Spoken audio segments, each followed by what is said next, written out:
Alors, les combats du Poinçonnet se déroulent fin août 44 au sud de Châteauroux, hein. Donc il faut bien comprendre la situation. En juin 44, il y a le débarquement en Normandie, hein, d'un côté, donc plutôt vers le nord. En août 44, il y a un deuxième débarquement qui est le débarquement de Provence. Et voilà les deux armées alliées qui vont se rejoindre progressivement.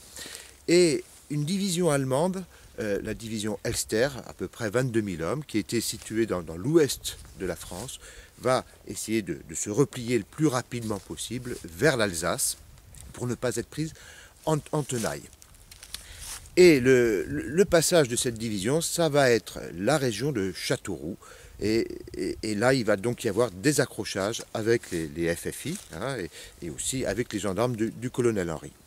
Alors, le colonel Henry, lui, à cette époque, il était en fuite, à peu près mi-août, hein, 44.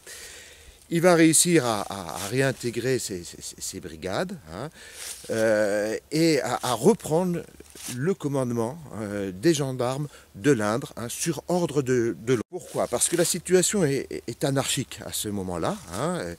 À Châteauroux, les Allemands sont partis, hein.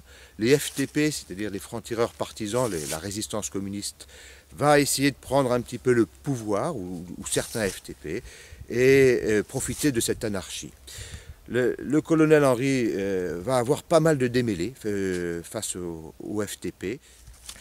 Or, tout à coup, hein, vers fin août, cette division Elster, cette division allemande arrive sur Châteauroux, et là, c'est la panique à Châteauroux. Les FTP s'enfuient, hein, à toute vitesse, et lui, avec ses gendarmes, ne voudra pas fuir. Il voudra partir de Châteauroux et partir le dernier. Et lui, en tant que le plus haut gradé de Châteauroux, partira en dernier. Pourquoi partir de Châteauroux? Parce que, rappelez-vous, quelques semaines avant, il y a eu des massacres terribles, par exemple au Radour-sur-Glane en juin, simplement parce que des maquisards, parce que des troupes un petit peu irrégulières, hein, ont combattu les Allemands, et par répression, les Allemands ont fait ces massacres. Alors il ne veut pas ça, il dit pas de combat à Châteauroux, il faut sortir. Donc il sort de Châteauroux avec 16 voitures de gendarmes, hein, lui le dernier, donc en dernière position, puisqu'il voulait être le dernier pour sortir de Châteauroux, aller vers le sud, hein, retrouver la possibilité de continuer le combat et de commander ces gendarmes.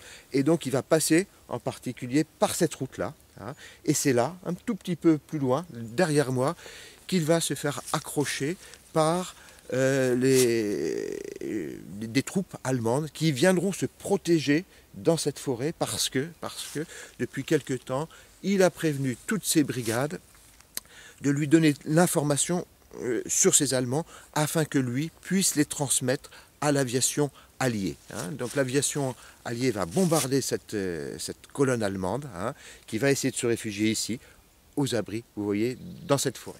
Voilà, c'est ici qu'il va se faire accrocher avec ses gendarmes par les troupes allemandes, très supérieures en nombre, hein, par rapport à ces quelques gendarmes. Il disposera cependant de 2 fusils mitrailleurs, et il va pouvoir mettre une pagaille terrible dans les troupes allemandes avec ses gendarmes, hein. Et comme il le disait très clairement, vous le voyez, dans une forêt, on n'arrive pas à estimer l'importance des troupes adverses, hein, et c'est ce qui va un petit peu le sauver. Mais lui, très conscient du sous-effectif, hein, va donner l'ordre de repli, donc il va repartir en arrière. Comme il était sorti le dernier de Châteauroux, il va se retrouver en tête de cette colonne de gendarmes. Il va partir par la petite ville un petit peu plus loin qui s'appelle Ardentes et descendre ensuite vers Argenton.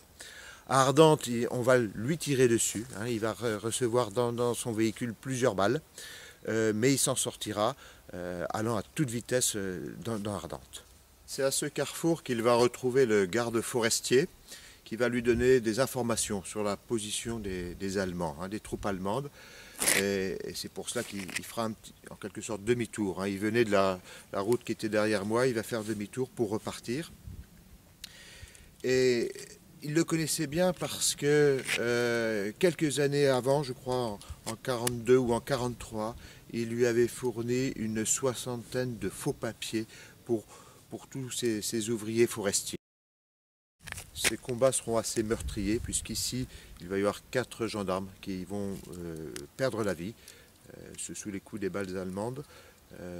D'autres vont être faits prisonniers un petit peu plus loin à Ardentes.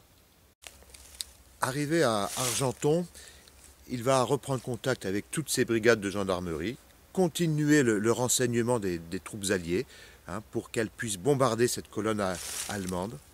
Ces Allemands vont subir de très lourdes pertes. Sur 22 000 hommes, 4 000 vont être tués ces jours-ci. Et le général Elster va demander la reddition auprès des autorités françaises. Et début septembre, 18 000 hommes vont se rendre aux Français et aux Alliés.